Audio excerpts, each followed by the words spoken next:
There's usually a stimulus prompt, and then one of the SAQs will often not have a stimulus, but then two of them will have stimulus, maybe a picture that they need to respond to.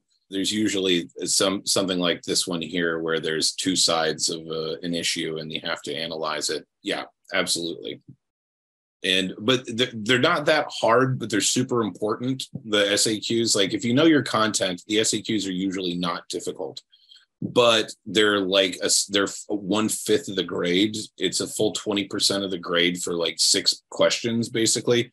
And so it's a big part of the strategy for students getting a 5 is to get solid and reliable on their SAQs so they can get all the way they need to get to. Because the structure of the SAQ is similar to the structure of a paragraph, and you can't write a good essay without writing a good paragraph.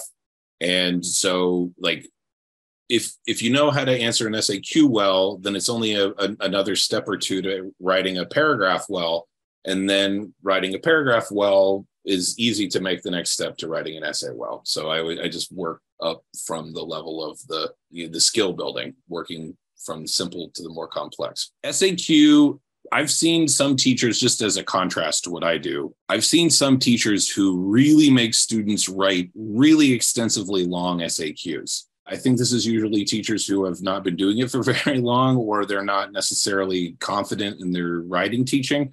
I'm not just trying to rag on them. I just think this, because I went through a similar thing when I first started out. You just have to answer the question. So like right here, it says provide one piece of historical evidence. Then you just rewrite it and you say one piece of historical evidence that would support the first interpretation would be like the US involvement in the Russian Civil War after the Russian Revolution. So that's a direct response to the prompt, a solid piece of evidence, and then you explain why that's the case.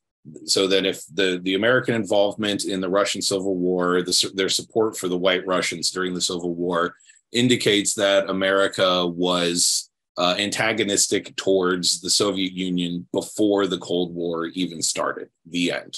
You know, it's not even quite a paragraph, but it's an answer, evidence, and an analysis of the evidence, and that's it. You can confidently be done. And that's how I try to present it. So then just to take that up to the LEQ, DBQ area, you just have to add some certain small things that they need. So you need to incorporate in the DBQ piece of outside evidence, or a consideration of the source of the prompt, the source of the evidence. And so it's just a matter of taking that kind of 1, 2, 3 step process for the paragraphs for the DBQ or for the SAQ and turning that into a coherent argument.